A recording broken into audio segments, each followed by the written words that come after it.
季主任，你是想找什么吗？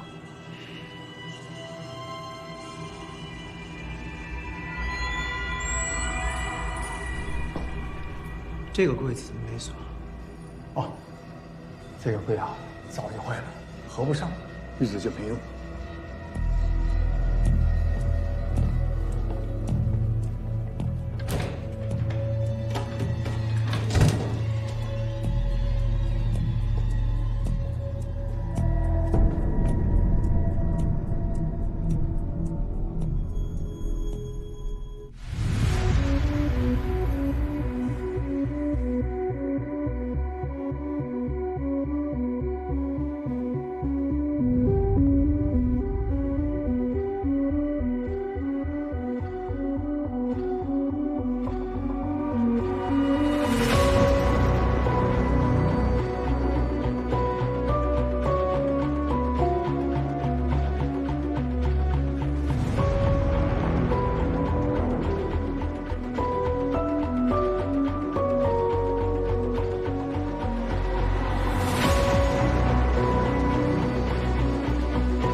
所以丁优美是高慧兰的女儿。你看啊，那张穿校服的是刘媛媛，眉心有颗痣的是丁优美，这两个人简直是一模一样，除了眉心的那颗痣。那会不会是长大以后整容了呀？我怀疑他们替考。替考？对。你是说刘媛媛帮丁优美替考？对。我跟老万去查过丁优美。 丁优美在班上的成绩一直属于下游，但却在那年的托福考试中异常高分，顺利前往美国留学。反倒是刘媛媛平时成绩优异，却在本应该考试的那一年缺考。刘媛媛缺考背后肯定有隐情，有没有可能是她替丁优美考了托福，但影响了自己的考试？现在考试的试卷应该找不到了，我们查一下当年考试还有什么其他线索。好。 如果刘媛媛一直握着当年高慧兰母女替考的把柄，这些年来一直不断的去威胁他们，最终导致了高慧兰母女忍无可忍，把她杀了。但一开始也是刘媛媛先拿的刀啊。有没有可能是刘媛媛想杀人，最后反被杀了？小心放下监控。 这个监控显示，刘媛媛在进入高慧兰实验室后15分钟左右离开。还有别的角度吗？没了，那边新实验楼就这台。小溪倒回去。好。再播放一遍。你们看，他手上多了一个黑色塑料袋。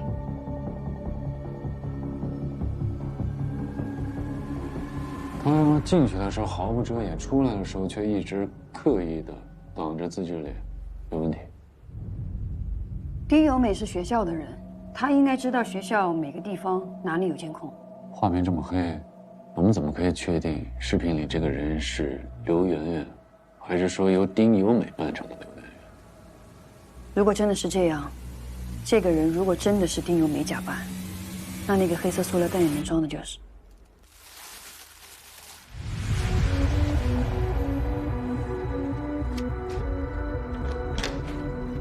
查到高慧兰给刘媛媛汇款的证据了？不对啊，我之前查过刘媛媛银行卡记录，没发现异常啊。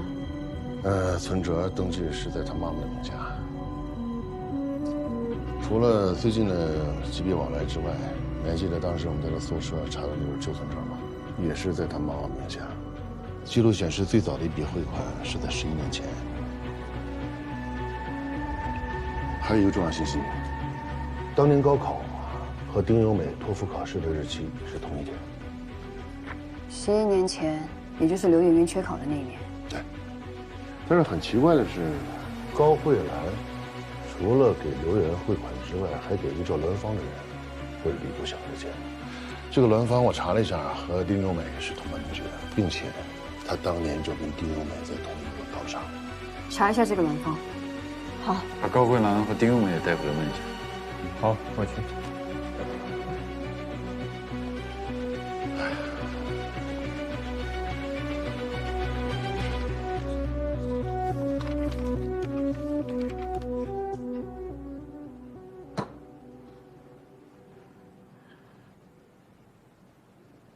我们已经找栾芳问过话了，据她交代，当时她见到了丁由美。由美，你怎么在这儿？你不是要考托福吗？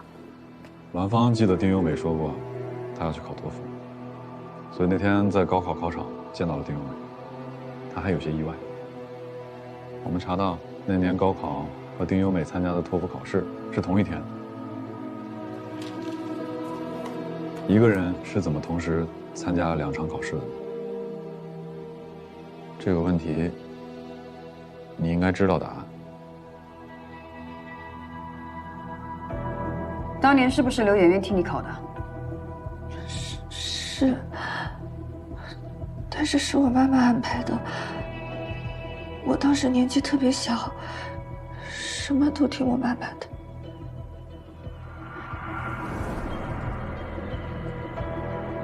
6天前下午，刘媛媛是不是去实验室找过你？确实，媛媛来实验室找过我。丁由美当时在吗？他们起了争执。因为什么起争执？你就算不交代，我们也查得出来。我做的这一切都是为了我女儿的前途着想。因为当年那件事情。当时都发生了什么？当年我免费为媛媛的母亲做了一场手术，就是为了让她替优美考试。我是救了媛媛母亲一命，但是这11年来，她一直用这个秘密威胁恐吓我们。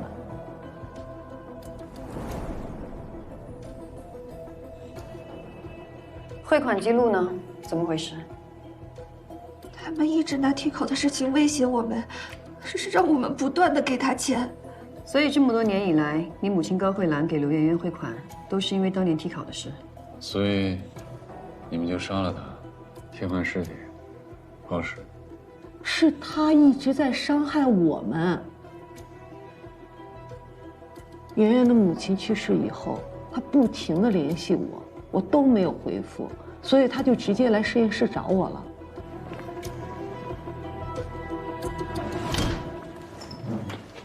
高慧兰，我妈死了，是你害死她的。你妈死了？她怎么死的？怎么死了你自己心里清楚，是你害她的。不，圆圆，我怎么可能害你妈妈呢？我不可能害她的。你妈妈的病情你又不是不知道，11年前要不是我救她，给她做了一场手术，她早就没了。对，当年是你救了她一命，但也都是因为你。现在我妈死了，我的人生也毁了，都是你们害，都是你们害的！你听我跟你说，我不可能，我不可能不害你妈妈。圆圆，你冷静，圆圆，这个不是我家的，你冷静，圆圆，说圆圆。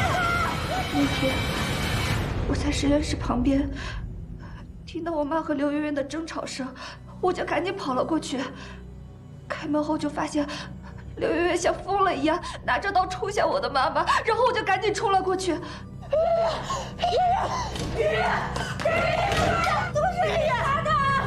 你听我跟你说，刘媛媛，你在干嘛？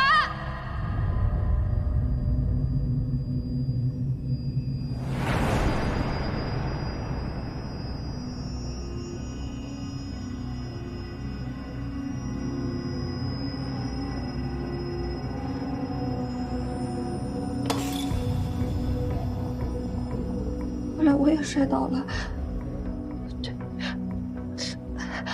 这个玉器就是当时摔下的。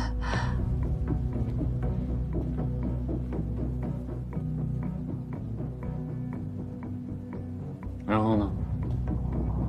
圆圆的母亲过世了，她很伤心，我能理解。这些年，她被她母亲的病拖得也很痛苦，我也能理解。我理解圆圆做的一切。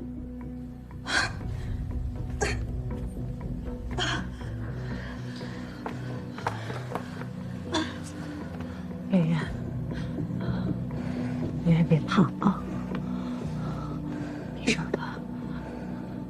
虽然你妈妈没了，但是你还有我，我会帮你的，你的人生也会重新开始，啊！没有人可以帮我。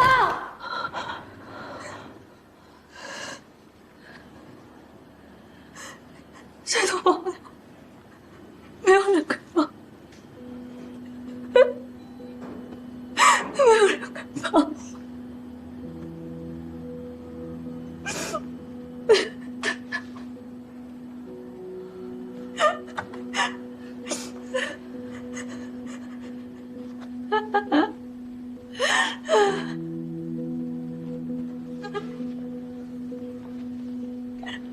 没有人可以帮我，没有人可以帮我。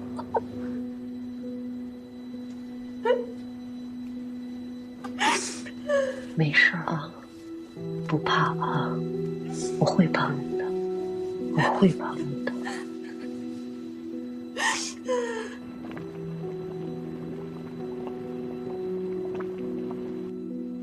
后来他哭了一会儿就离开了。那我们上次去找你，为什么没说？你们上次问我有没有去过标本室，我并不知道圆圆的事情跟标本室有关系啊。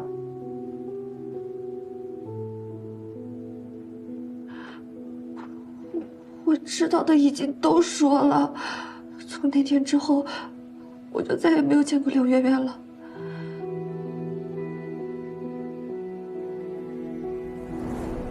你们要是不相信的话，可以去调一下监控，看看刘媛媛到底是什么时候离开的。你对监控的运行还挺了解嘛？警官，我不知道您说这句话是什么意思啊？照片上这个人是你吗？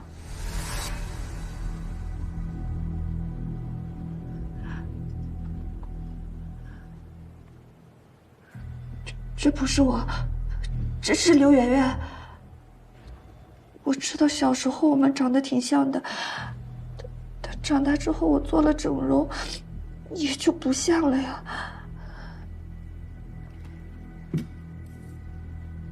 这么确定她就是刘媛媛？这衣服和包包，跟那天她在实验室时一模一样，这真的是刘媛媛。你是不是让丁玉梅假扮刘媛媛离开了？凡事都要讲证据，你们有证据吗？是，当年我让圆圆替优美考试，这件事情我一直很后悔，是我做错了。但是那天圆圆离开以后，我和优美一直待在实验楼，第二天中午才离开的。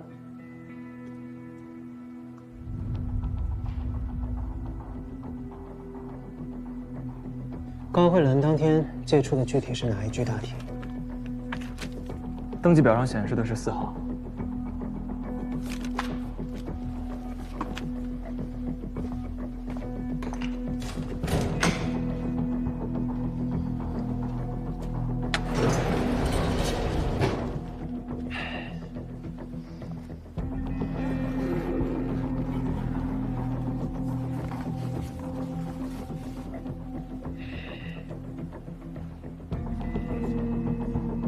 我看看他当天的解剖记录。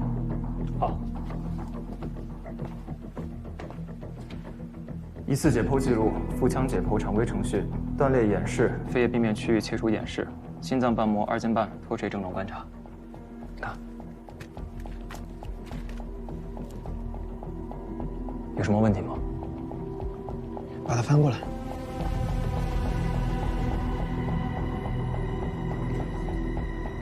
结合学校其他监控视频，确认高慧兰说的没有错，他们确实是第2天才从实验楼离开，中间只有高慧兰和吴冕出入运送大体的画面。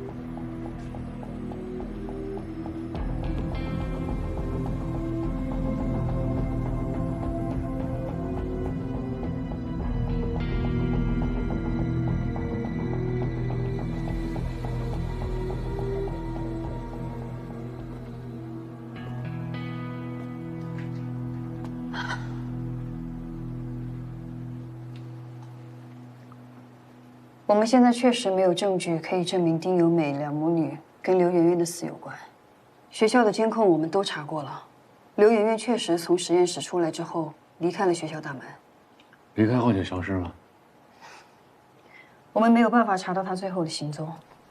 那一带的监控都是很多年前的老设备了，拍出来的人都很模糊，根本分不清楚到底是刘媛媛还是丁由美。我们必须要找到更多的证据。刘媛媛在家附近超市买了漂白水、手套、黑色塑料袋，还有一把刀。当年我免费为圆圆的母亲做了一场手术，就是为了让她替优美考试。我是救了圆圆母亲一命，但是这11年来，她一直用这个秘密威胁恐吓我们，是她一直在伤害我们。那天我在实验室旁边。听到我妈和刘媛媛的争吵声，刘媛媛像疯了一样拿着刀冲向我的妈妈，然后我就赶紧冲了过去。有没有可能是刘媛媛想杀人，最后反被杀了？致命伤是被人用接触面大约8公分的锤子，从死者的右侧颅顶敲击致死。我们现在初步判断，凶器就是这样型号的医用锤。你跟老万之前在实验室后山发现的那个铁网口子，如果不是凶手逃离的路线，而是回来的路，假设是由丁由美假扮刘媛媛要离开实验室，而她特意路过有监控的实验楼门口和校门口，制造了刘媛媛离开合成医科大学的假象。等丢弃完头颅，再从铁网回到实验楼，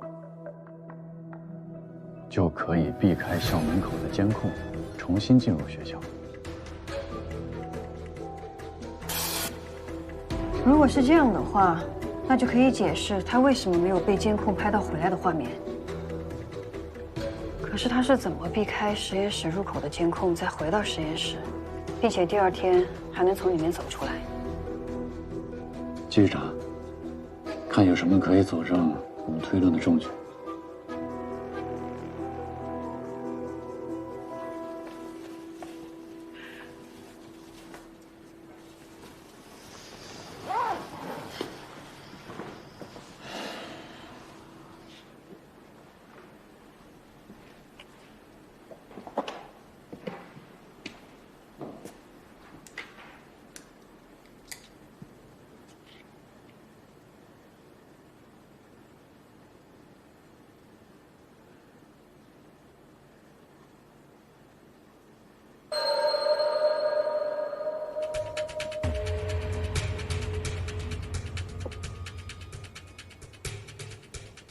高原，哎，镊子和证物袋。好。是有什么新的发现吗？这儿。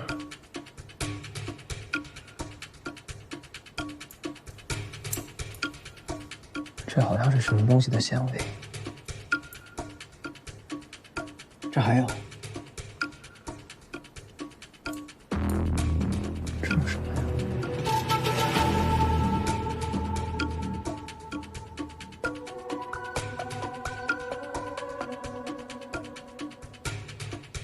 这是人体组织。可是刚才检查大体身体的时候，身上并没有擦伤的痕迹。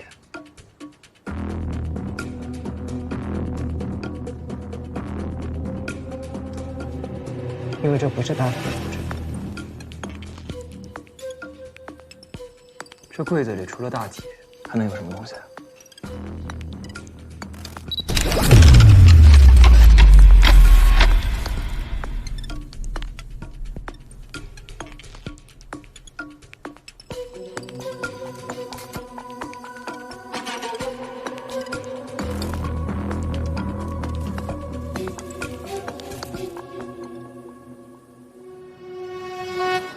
高慧兰那天进出标本楼去接大体，应该还有一个人陪同。他一个学生叫吴敏。吴敏说是高教授担心他考试不过，单独叫他过来，告诉他考试重点。我和小谢后来去找保安问过，跟吴敏讲的一样。按照医科大学的惯例，上有关解剖的课时，一般都是叫学生集体到解剖室上课，不会搬着大体各个教室到处跑。你的意思是，他故意移动大体？移动大体的时候，一般都是放在尸袋内的，这是对尸体的一种保护，但同时，也是最好的障眼法。也就是说，刘媛媛的尸体是在利用转移大体的机会，进入了标本室。可是，一具尸袋里面装有2具尸体，难道有学生看不出来吗？除非那个学生是共犯。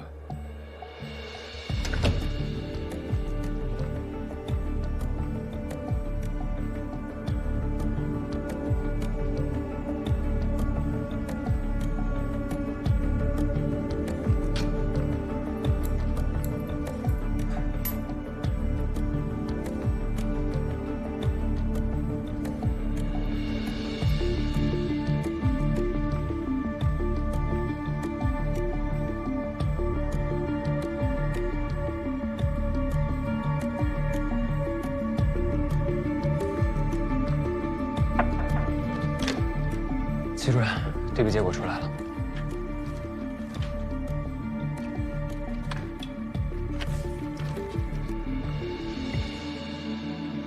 排除共犯的可能性。我和高原重新回到了标本室，检查了一次。我们发现4号尸柜当中有衣物纤维残留以及第三者的人体组织。衣物纤维已经证实是源自于刘媛媛的那件大衣，而人体组织对比则符合大衣上验出的第三者 DNA。所以最后是丁由美穿了刘媛媛的大衣。没错，高慧兰在说谎，刘媛媛根本没有活着走出她的实验室。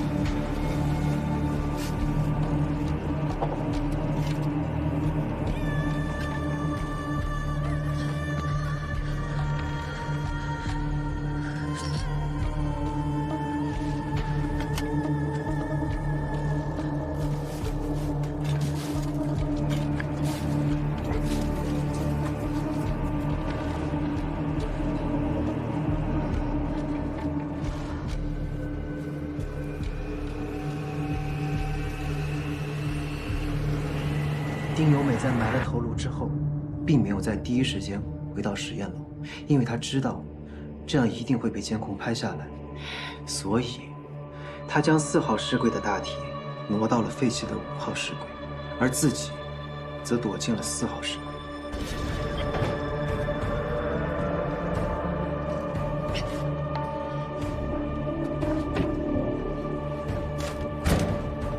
她只要等高慧兰和吴敏来接大体，就可以完美的避开监控，重新回到实验楼。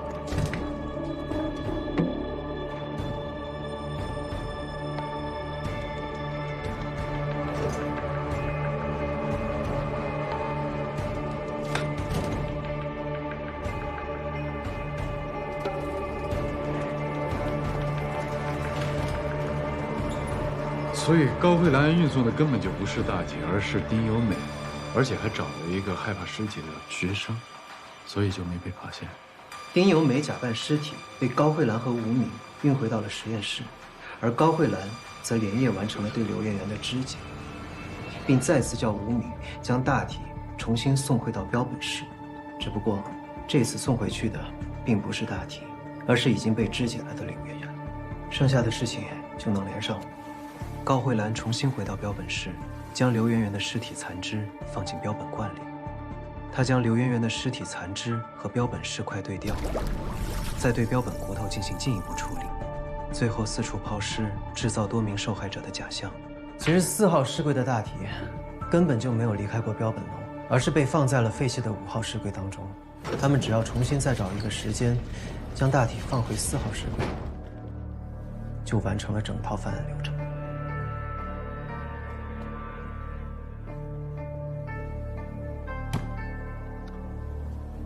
那所以现在我们只需要提取到丁优美的 DNA， 证实她是穿着刘媛媛外套躺在尸柜里的这个人，这个案就结束了。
我们在你的实验室发现了大量刘媛媛的血迹，那才是她死亡的第一现场。在刘媛媛的大衣上，还有标本室的4号尸柜里，都发现了你女儿丁优美的 DNA。证据确凿，还有什么要说的？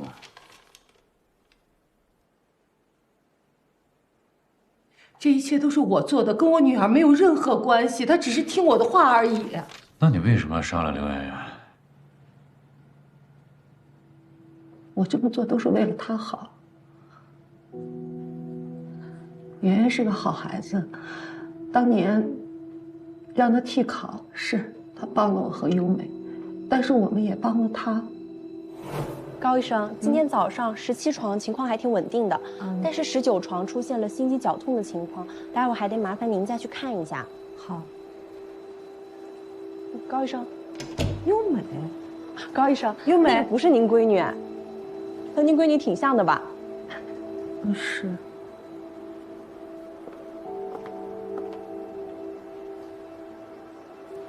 这女孩是17床的什么人啊？她是17床的女儿，一个很孝顺的姑娘，听说学习成绩还很好呢，是年级前3的。也是难为她了，每天都在病房里做功课，自己还是个孩子呢，就要照顾妈妈。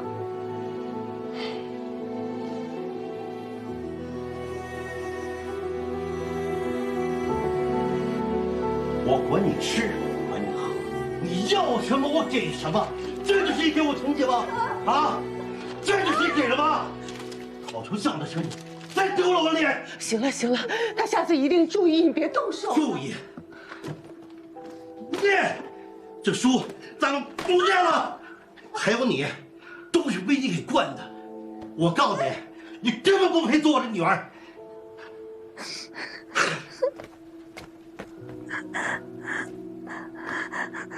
妈，怎么办？爸会不会把我赶出去？不会的啊，放心，有妈妈在，妈妈会保护你的。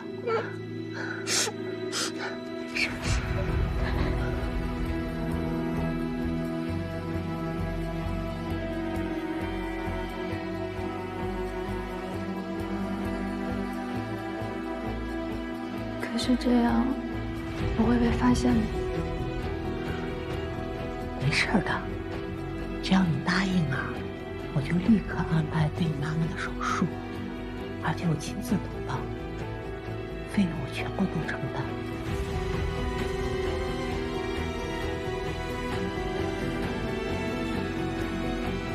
好孩子。那个时候我是想送优美去国外读书，所以就拜托圆圆替优美考托福。第1年就让圆圆先替优美考，第2年她再自己考。谁知道第2年，圆圆自己没有发挥好，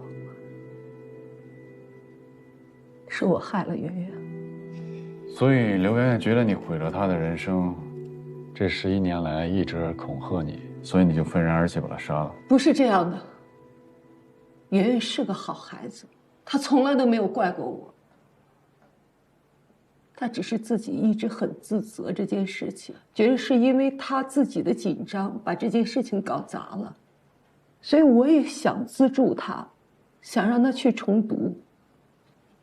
但是她妈妈的病一直拖着她，那是个无底洞。前几天，圆圆又过来找我，说她妈妈的病又复发了，希望我能再帮她一次。她妈妈的病反反复复，这10几年我是看得到的。圆圆因为她妈妈受到的拖累，我很心疼，我也很想帮助她，但是我知道，要想解决这件事情，必须得找到问题的根源。所以我就去找了她妈。圆圆妈，好多年没见了。是啊，高医生，家里条件不好，你别介意。我听圆圆说你最近状态不是特别好，所以我特地过来看看你。谢谢你。我的这个身体呢，你也是知道的，治不好了。要不是为了圆圆，我早就坚持不下去了。圆圆是个好孩子，你这个病这么多年，你一直拖累她，你忍心吗？你知不知道圆圆本身能考上医科大学，能过上更好的生活？圆圆之所以沦落到今天，这都是因为你。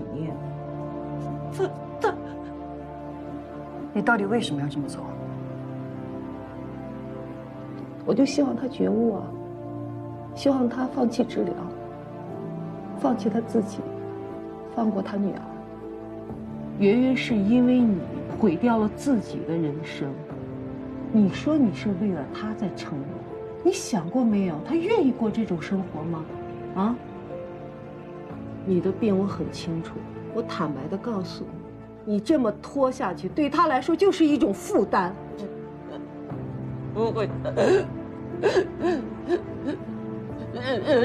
不会这样的，不会的。圆圆她当然不会，圆圆是个好孩子。但你呢？你但凡有点做妈妈的样子，就不应该吊着最后一口气来折磨她。你到最后说白了就是两脚一伸走了。他呢？他还要继续去还因为你欠下的那些债。你想活着，你只不过就是想让他来陪葬你的人生罢了。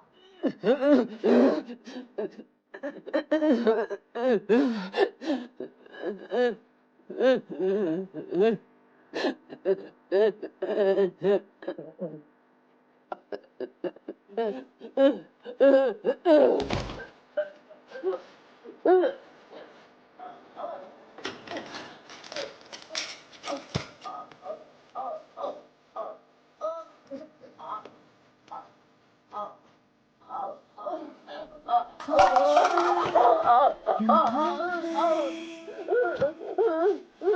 有多后悔，没能保护谁。错了，别说对，都是犯的罪，哪怕是误会。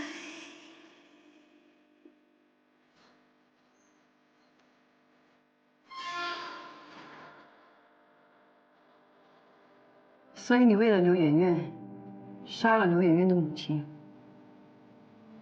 像他妈妈这样的病人我见多了，反反复复的，这样什么时候是个头啊？他要想让他女儿过上好日子，也只能这样。再说了，人到最后不都得死吗？我只是去教他如何做个好母亲。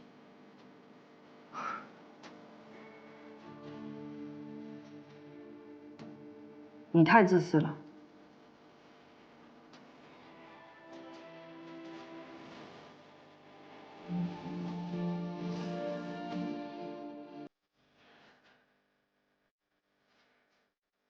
你说对刘媛媛好，那你为什么把她杀了？你不觉得这样自相矛盾吗？那天媛媛来到我实验室，给我了一颗她妈妈从我衣服上扯下来的纽扣。媛媛，你听我说，没事的啊。虽然你妈妈没了，但你的人生可以重新开始啊！我会帮你，不用担心，啊。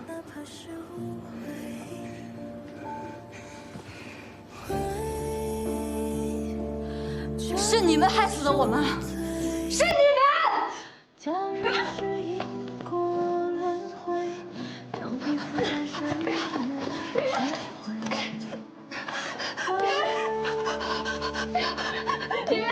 你别打了媛媛！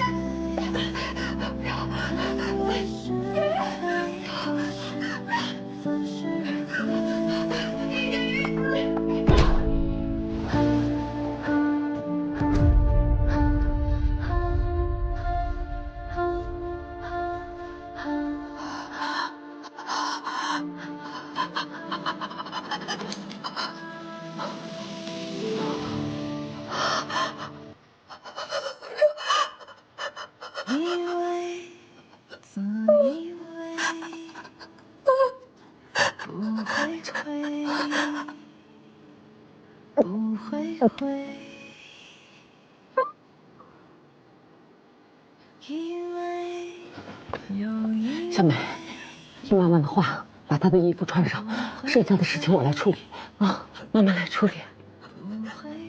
啊。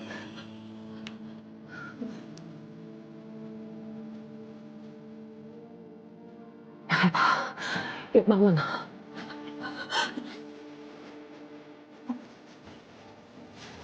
听我的话，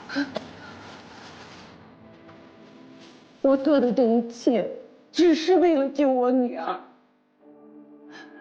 而且这些跟她一点关系都没有。希望你们能把我女儿放出去，告诉我女儿，让她好好生活。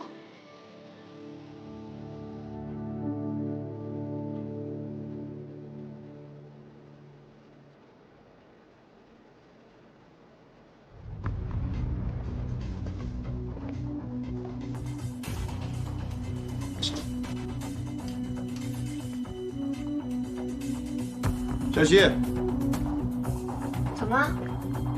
少了一颗。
我妈她怎么样了？你妈已经交代了，她承认是她杀了刘媛媛。您是说，我妈她认罪了？我妈她不会。我想问一下，我妈她会怎么样？按照司法程序，检察院或许会以故意杀人罪起诉你妈。起诉之后，这个需要法院来判决。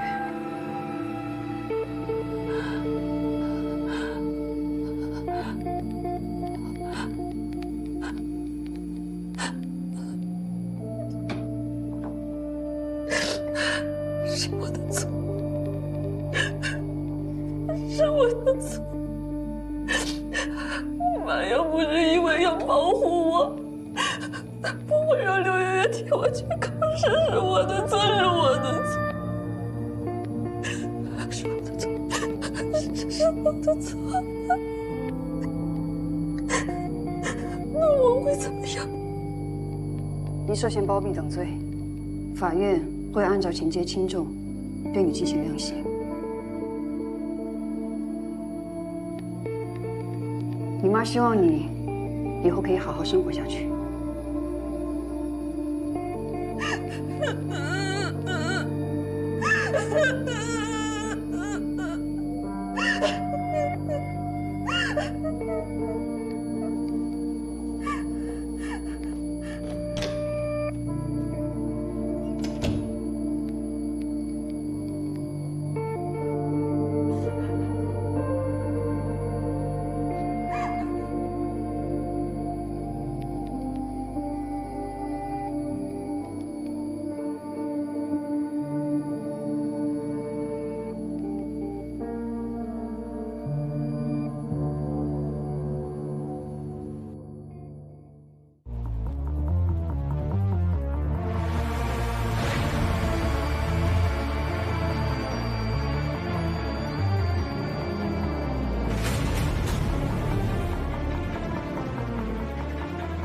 这个丁由美跟我们想的完全不一样。我妈成日里嘴上说着为我好，让我成为她心中的样子的乖乖女，这就是对我好吗？小美她真的错了，我求求你。你知不知道你的所作所为在害她？